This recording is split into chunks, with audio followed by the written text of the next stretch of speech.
Hello, everyone. This is Lenard Guzman here with Emily Robinson. It's June 1st to 2021. We're here. I guess is June 1st like kind of like summer? I know kids are like on vacation, some of them, right? We're here in Los Angeles. Yeah, my kids already finished school, and I think pretty much all the other kids are finishing in January sometime. I mean, sorry, January, June. I don't even know what month it is. It's this year is flying by. But yeah, it's summer vacation now. What a time to be a kid. Like you go, I think the year started like in April and then they just like had a month and a half or something and then it's just like, okay, you next grade, we'll patch you. Yeah, it's so weird. They only got like 1 or 2 months of in-person school. Um, it was a bummer, but hopefully next school year will be more normal for them. So it starts in the fall, I assume, or does it start earlier? Yeah, no, Did they I think they're keeping it the same. All right, so yeah. Oh, sorry, did I interrupt you? Oh no, I should just say I think it's the same as other years. I don't think they're starting earlier or anything. They're not modifying the schedule like they do with sports. They're just keeping it the same. All right, so let's keep it the same here on the podcast. So this part of the show, we're gonna go over the news. Always a lot of divorce news, and a lot of celebrity gossip. I see TMZ here. So let's go through it. Let's see what's going on today. All right. Okay. So TMZ, here we go. So Bryan Callen, do you ever see this guy on TV or anything? On like he's on a show on ABC and then he's on Joe Rogan a lot. I don't think so. I don't think I've seen him. I saw this guy on a flight to Utah one time when I was going skiing. And you ever see like a celebrity, you're like, he was alone, I was alone, and I was like, and then I was like, you're not that famous, or I'm gonna Oh, that's make an so idiot out of funny. myself. So I once yeah, yeah. I once was on a plane. Mark McGrath was on the plane, but he was with his like wife or girlfriend or something. I was so excited though. Yeah, I don't know. I'll freeze up, but this guy, he's like one of my, I don't know. I go through favorite comedians. He was one of my old favorite comedians. So, anyways, so on TMZ, Bryan Callen, divorce. You get a house, I get a house. X also gets 20K a month. Bryan Callen's officially divorced, and while he's paying a nice chunk of change and support, their assets are pretty split evenly, right down to their two pups. The actor and comedian best known for The Hangover and the ABC sitcom The Goldbergs finally finalized his divorce with Amanda Humphrey earlier this month. And according to the docs, Amanda gets their Santa Monica crib worth $3.4 million. She also gets to keep a leased 2019 Lexus and several bank accounts. Bryan will pay Amanda $11,496 every month in spousal support and $8,500 for a month in child support for their kids. So let's see what else. Okay, so speaking of kids, Bryan and Amanda will share joint custody and have already hammered out a visitation schedule. The two dogs are kind of a package deal with Stella and Finn. The pets will be with Amanda. When the kids are with Bryan, he'll get the dogs too. So is this standard kind of thing? This seems like a pretty friendly kind of split up. Yeah, it sounds like they worked most of it out, and it's actually pretty common to have the dogs go with the kids. So a lot of people will do a custody situation where the pets go back and forth along with the kids. And that way you both get to see the pets and also, the kids don't have to be without the pets. But yeah, I mean, that sounds friendlier than a lot of the other ones we hear about. Sounds like they worked most of it out together. I'm surprised this guy makes so much money. He just does podcasts. Like he does stand up, which just because of COVID, I don't know. I hear that they're coming back. I hear because like you got to pack a stadium or like a Uh, venue, and like for some comedians, I don't know how they make money anymore.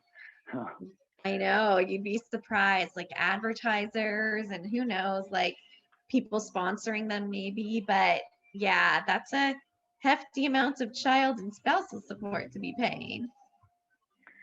All right, so this divorce will never go away, but let's see what details we can break down here. So Brad Pitt from cinemablend.com. More rumors about Brad Pitt's love life are swirling after landing joint custody in divorce case against Angelina Jolie, as the high-profile divorce proceedings and subsequent custody battles continue between A-list Hollywood royalty Angelina Jolie and Brad Pitt.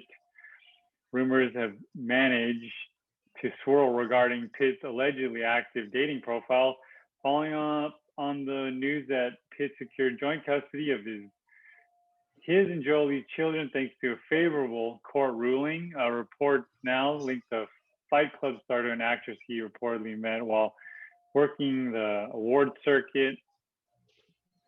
Andra Day, I think that's how you say it. Brad Pitt potentially showing interest in Andra Day is being reported in the Daily Mail, would pile up the recent rumors that Pitt was involved with the 27-year-old Nicole Patrolsky herself. Might be an open marriage with a 68-year-old restaurateur, Ronald Mary. I don't know if that has anything to do with it. So which is a point that Angelina likely wanted to make in front of the courts, though they did not hear her arguments as part of the custody case. So like, what was she trying to do? Was she saying like, oh yeah, Brad Pitt it's not like a stable environment because he's dating like any woman, like a different woman every week? Yeah, we see like that happens a lot probably. You know, when you don't actually have like anything big to get the other person on, people start trying to attack everything. Oh, he's not stable. Oh, he's cares more about his girlfriends than his kids, you know, just things like that. So she's probably just trying to use that to somehow be able to get more custody. But it doesn't sound like it's working. And those dirty tactics usually don't work. You know, I guess it's worth a try. Sounds like he's managed to get joint custody despite all the allegations that have been made. All right, well, the saga continues. They'll be in court probably next week. Okay. Forever. All right. According to Yahoo Life, the millennial marriage trend that actually increases your chances of divorce, according to a relationship coach. When I interviewed Mikaya Dominguez, mental health counselor and relationship coach, about the difference between baby boomer and millennial marriages, she also informed me that amid a few stark discrepancies, there's one thing both generations have in common. No one gets married to get divorced. Each generation approaches marriage with seriousness and with the expectation of till death do us part, she told. But when I asked her if she noticed a marriage trend that she wished either generation would stop doing, she had one plea. Millennials, stop moving in with your partner without committing to marriage or an agreed upon life together. Says Dominguez, it actually decreases the likelihood that you will marry and increases your chances of divorce after 5 years. That decreasing the likelihood of marriage refers to a hotly coined millennial divorce, aka the breakup of non-married cohabitating couples. So data says, this is from Vice, data from the Office of National Statistics shows that the number of cohabiting couple families is growing faster than married couple families, with an increase of 25.8% between 2008 and 2018. Long story short, millennials have moved in together at higher rates, but are getting married at lower rates. Well, that isn't a problem if you're happy. If you do want to get married and stay married, you're getting in the way of your own desires for the future. And if if you do get married, then you never had that tough conversation. You're more likely to end up in divorce. So let's see. So it goes, okay. Where do you see yourself in 5 years? Do you want to be married? Do you want kids? When would you want kids? Where do you see yourself living long term? And what are your priorities, career or family? So, Um, I mean, I think that's a trend, as it becomes, it used to be like stigmatized to live together before marriage and have kids without being married. And now those things aren't stigmatized in the same way. So I think millennials probably don't feel any stigma about that. And with, you know, both people working usually now, um, maybe they have less interest in getting married and having to share that income as opposed to keeping their assets separate and not being part of the community property system. So I could see why that trend is developing. Um, but I think it makes sense that if they're living together, they're less likely to ever get married because why why would you change things? You're already living together. Um, you're comfortable, unless somebody really cares about it for some reason, it may just never happen. Whereas, in the older days, if somebody said, well, I'm not living with you unless you put a ring on it, then there's an incentive to put a ring on it. But I'm not sure that incentive exists anymore. yeah, it's like what changes? Like, okay, you're living together. Some people, like, I know, like, the stats show that, like, people, like, I guess millennials, they're not having as many kids as, like, the baby boomers.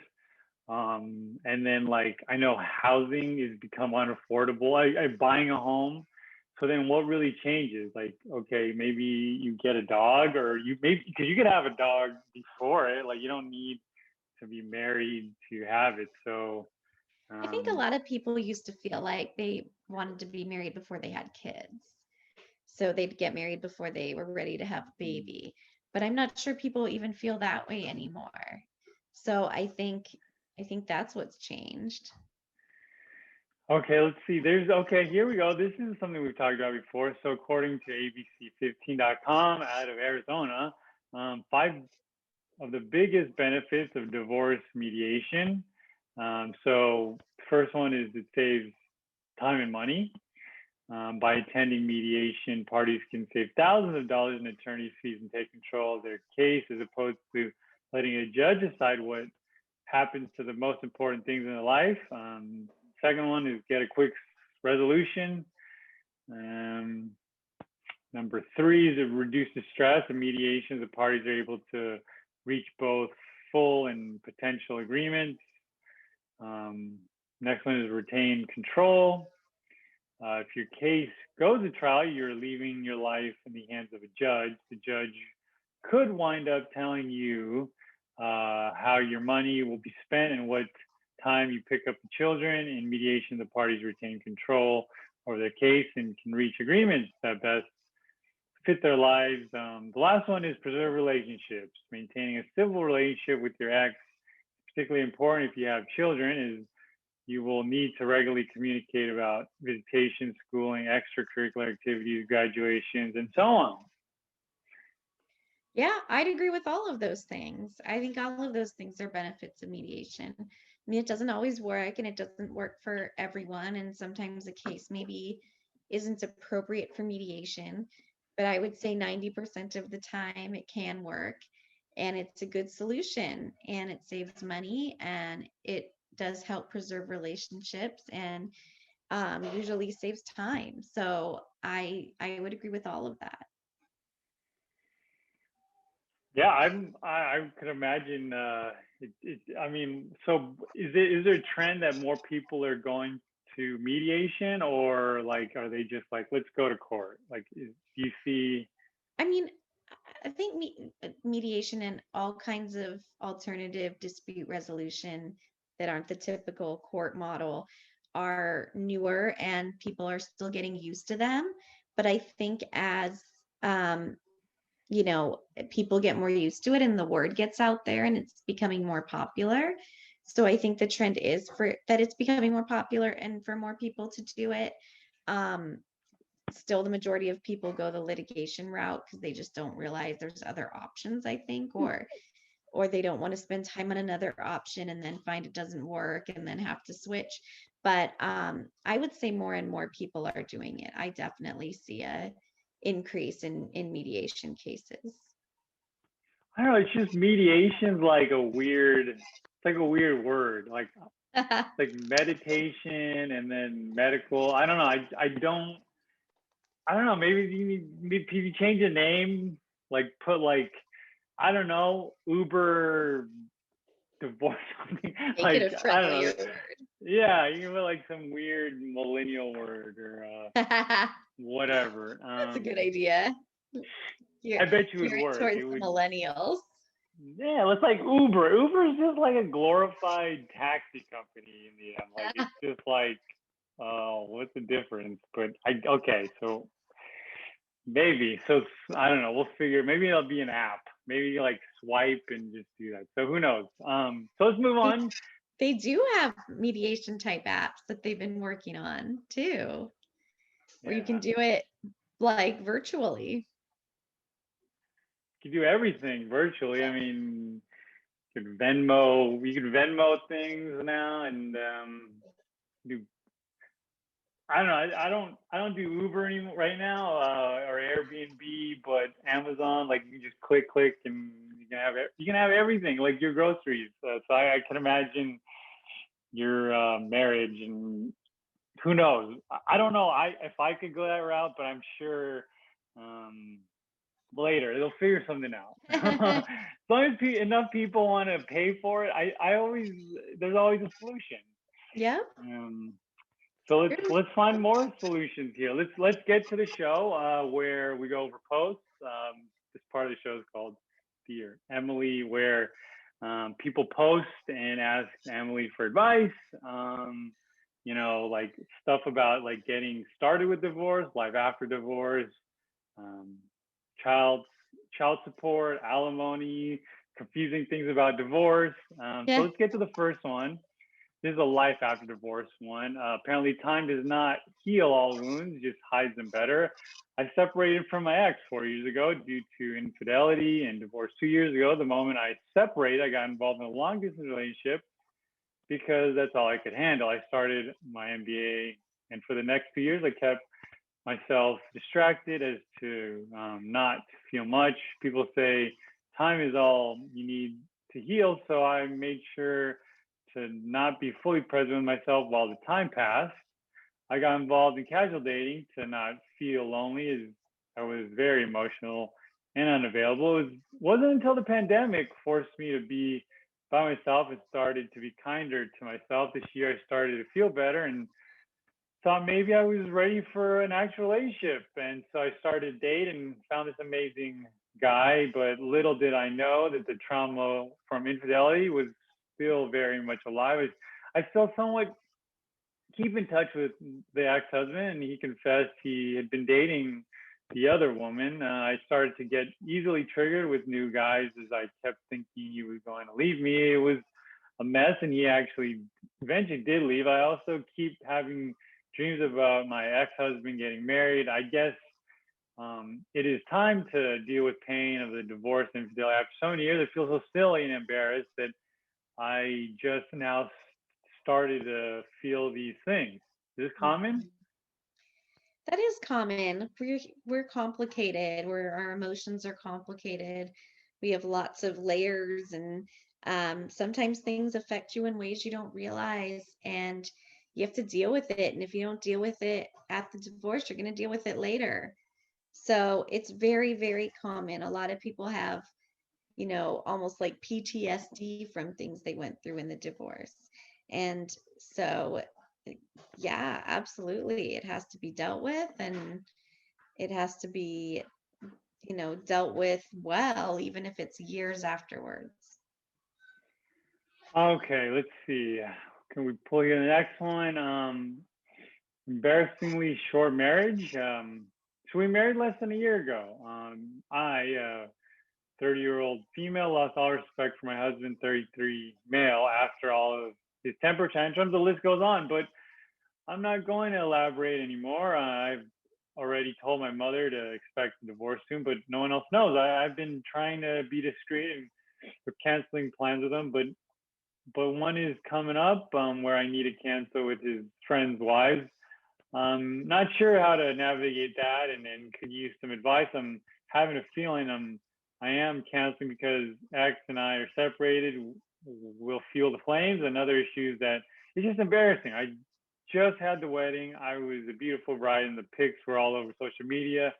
My whole workplace was happy for me. I went through a bunch of hassle to change my name, and now I have to change it back and brace for the embarrassment from my workplace, friends, and family. I'm just not brave enough to go through this right now. I don't even want to show my face when people find out. Does anyone have any words of advice about this? That's tough. I could see how that would be embarrassing, and you feel like you just spent all this money on a wedding and got all these gifts, and now it's less than a year later and it's done. But my advice would be, don't let that embarrassment stop you from doing what you know is right. It's like one of those things where, the longer you stay, the worse it's going to get. Then it will go beyond embarrassment to actual resentment and anger and other things. So it's just as hard as it is right now, it's better to just pull the Band-Aid off now. Okay, so this one's it's getting started. Seeking advice on how to begin. My wife and I are both 26 years old, been married for 8 years and been together for 8 years and married for almost 2. I'm wanting to ask for divorces. I'm not happy in our relationship and would rather pull the plug now rather than wait until we're in our 30s and really grow to hate each other. We live in the state of Missouri, have no kids, and do not have a house together. I want to keep everything she wants that we have as far as personal belongings, as I believe I'll be able to start over a bit easier than she would. I do care for her and do not want her to struggle. Looking for advice on how to go about filing for divorce. That's really tough. I mean, I don't know, the laws in Missouri, but in California, that's the kind of situation where if you want to keep it amicable, which it sounds like he does, you got to find a way to tell her. Maybe it's in like a therapy session is a good way, or with a third party present, or if you're religious, with a religious leader in your church, or whatever, and just like share the information in as comfortable a space as you can, and then try to proceed amicably, either like we talked about with mediation or some kind of alternative dispute resolution. It's tough, but that's the best way to do it. Okay. Well, we have a California divorce here. It's the last post of the day, so this will work. California divorce loan and property ruling, California divorce loan and property rulings. So my husband and I were married previously, divorce finalized in 2011.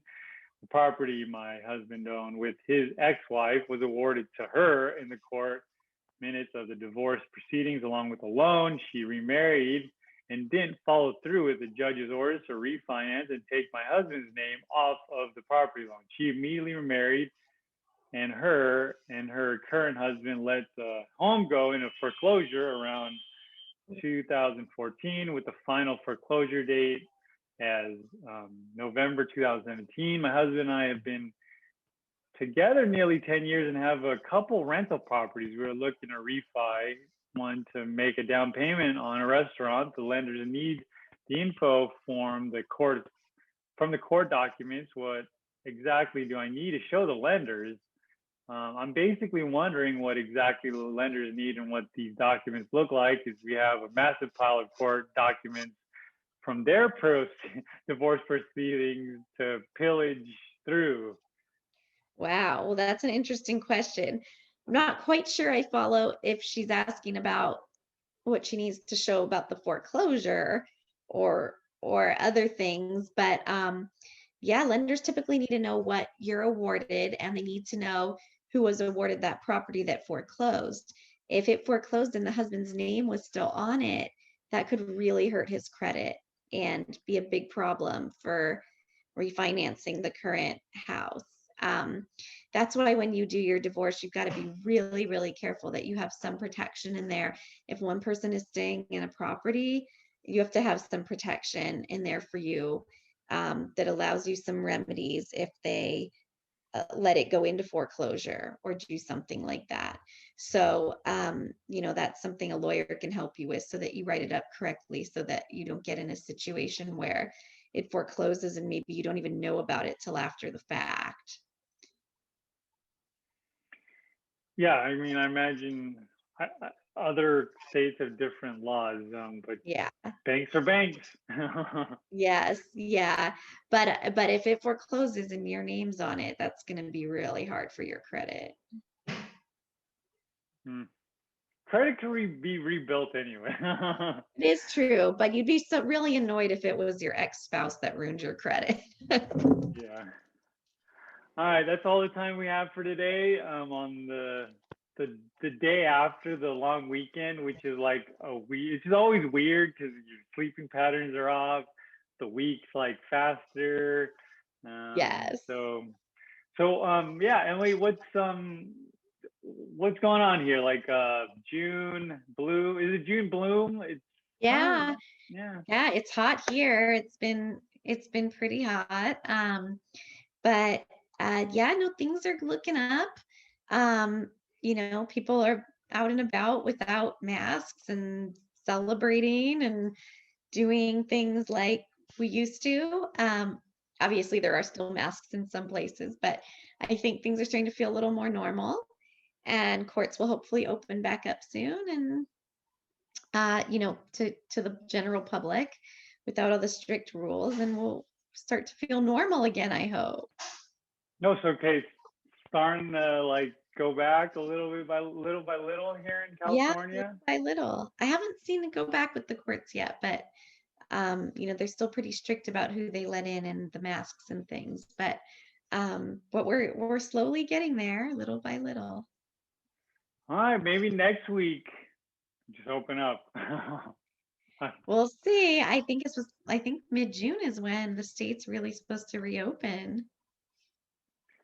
Who knows? We'll see. But we'll come back next week and we'll cover it again.